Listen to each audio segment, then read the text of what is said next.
Hello viewers, राजनीति channel में आपका स्वागत है। अखंड भारत के यदि दर्शन करने हैं तो भारत से अलग हुए देशों में अपनी सभ्यता और संस्कृति को देखकर वहाँ के निवासियों के साथ एक जुड़ाव महसूस होता है। इससे सनातन धर्म की प्राचीनता, विशालता और महानता का अनुभव होता है। साथ ही विश्वबंधुता का भाव भी मजबूत होता है। हमारे देश में बहुत से लोगों को हमारे पूर्वजों के द्वारा साउथ ईस्ट एशियन कंट्रीज़ में जैसे Indonesia, Cambodia, Malaysia, Singapore, Vietnam में स्थापित हिंदू साम्राज्य की जानकारी नहीं है। वहाँ की सभ्यता और संस्कृति भारत से ही प्रेरित रही है। इसी भावना से जुड़ा हुआ आज का टॉपिक है कि इंडोनेशिया में वहाँ के मुस्लिम हिंदू धर्म क्यों अपना रहे हैं। इंडोनेशिया में इस्लाम सबसे बड़ा धर्म है। वहाँ हिंदू धर्म को मानने वाले लोग 2% से भी कम हैं। इंडोनेशिया के संस्थापक और पूर्व राष्ट्रपति सुकर्णो की पुत्री सुकमावती सुकर्णो ने 26 अक्टूबर 2021 को इस्लाम धर्म छोड़कर हिंदू धर्म अपना लिया है।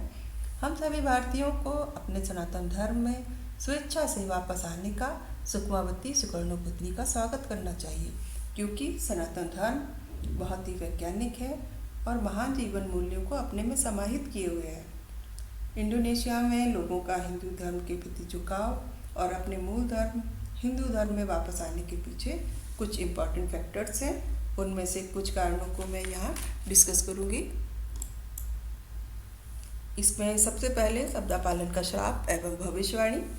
इसमें 1ली शताब्दी से लेकर 5वीं शताब्दी तक इंडोनेशिया में हिंदू धर्म का व्यापक प्रभाव था, जिनमें जावा, सुमात्रा, बाली द्वीप प्रमुख थे। लेकिन धीरे धीरे इस्लाम के आगमन से हिंदू धर्म का प्रभाव कम हो गया और जब 1478 में वहाँ के राजा ब्रविजय फिफ्थ ने हिंदू धर्म छोड़कर इस्लाम अपना लिया, तब उनके पुजारी शब्दापालन ने राजा को श्राप देते हुए भविष्यवाणी की थी कि उन्होंने कहा था कि इंडोनेशिया में बार बार प्राकृतिक आपदाएं आएंगी और 500 सालों के बाद हिंदू धर्म फिर से वापस आएगा और लोग फिर से हिंदू धर्म में जाना शुरू कर देंगे। वहाँ के लोगों का मानना है कि शब्दापालन की भविष्यवाणी सत्य सिद्ध हो रही है, क्योंकि वहाँ पर लगातार भूकंप आते रहते हैं। अब तक हजारों लोगों की मौत भूकंप के कारण हो चुकी है। इसके अलावा 2004 में आई सुनामी में लगभग 1,68,000 लोगों की डेथ हो गई थी और लाखों लोग बेघर हो गए थे। इन घटनाओं के कारण अब लोग शब्दापालन की भविष्यवाणी को गंभीरता से लेते हुए हिंदू धर्म में वापस लौट रहे हैं।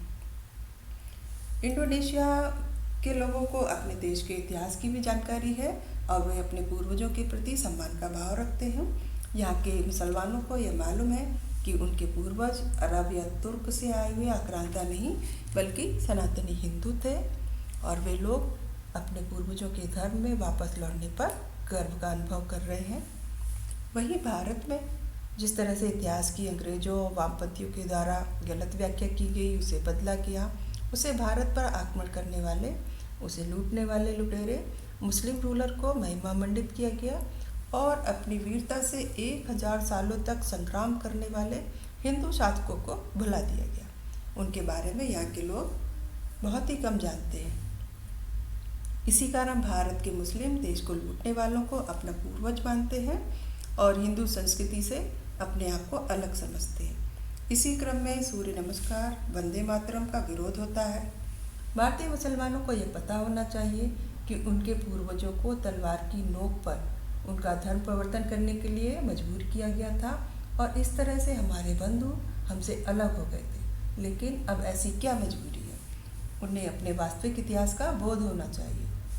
इंडोनेशिया के इतिहास को बदला नहीं गया, इसीलिए वहाँ के मुस्लिम हिंदू सभ्यता और संस्कृति को आत्मसात किए हुए हैं। यहाँ 1ली शताब्दी से लेकर 5वीं शताब्दी तक स्थापित महान साम्राज्यों के बारे में पढ़ाया जाता है और ये समस्त साम्राज्य हिंदू साम्राज्य थे, जिनमें मजापहित साम्राज्य, श्री विजया, शैलेन साम्राज्य, संजय और हिंदू मातरम डायनेस्टी मुख्य है। इतिहास में उनके योगदान को, उनकी उपलब्धियों को पढ़ाया जाता है, जबकि भारत के मेडिवल पीरियड की हिस्ट्री में आक्रांताओं की वंशावली, उनके शासन व्यवस्था के बारे में ही পড়াया जाता है। इसी कारण हम लोग आक्रांताओं को महान समझते रहे और अपने पूर्वजों के त्याग और बलिदान से अनभिज्ञ रहे।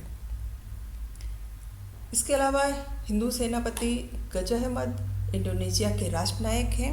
उन्होंने कभी किसी मुस्लिम रूलर को अपना हीरो नहीं माना। आज यदि हिंदू हृदय सम्राट पृथ्वीराज चौहान और वीर शिरोमणि महाराणा प्रताप भारत में हम सभी अर्थात हिंदू और मुस्लिम दोनों की नेशनल हीरो होते तो भारत का सोशल स्ट्रक्चर बहुत ही मजबूत होता और राष्ट्रीय एकता की भावना भी बहुत सुदृढ़ होती।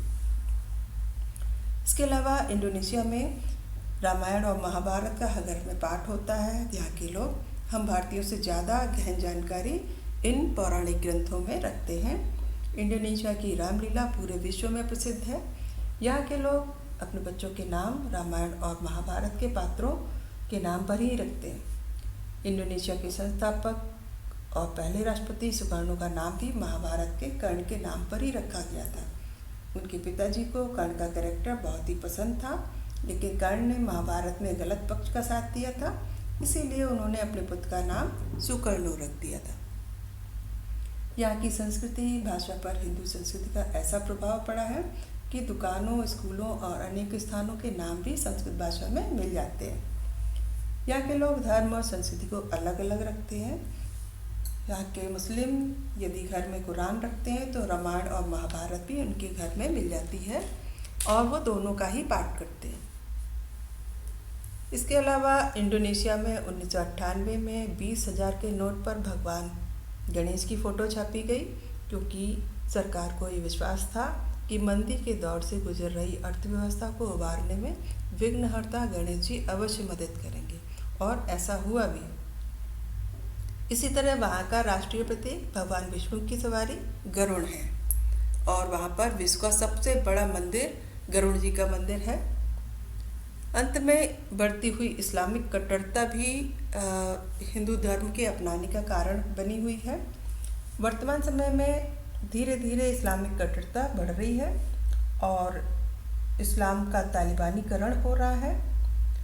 वहाँ जहाँ पर कट्टरपंथी हावी हैं वहाँ पर शरिया कानून लागू हो रहा है। लोग इसी कारण लोग अपने पूर्वजों के धर्म में वापस आ रहे हैं।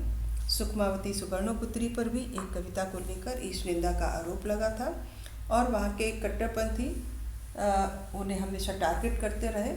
इसी कारण इस बढ़ती हुई कट्टरता के कारण ही लोगों का इस्लाम से विश्वास उठ गया है और वे हिंदू धर्म को अपना रहे हैं। 2 दशकों में लाखों लोग हिंदू धर्म को स्वीकार कर चुके हैं। इस प्रकार इंडोनेशिया में हिंदू धर्म फिर से स्थापित हो रहा है। हम भारतीयों को हिंदू धर्म या सनातन धर्म को अपनाने पर इंडोनेशिया के लोगों का स्वागत करना चाहिए, क्योंकि इससे विश्व बंधुत्व की भावना प्रगाढ़ होती है। उम्मीद है आपको ये वीडियो पसंद आया होगा। Thank you.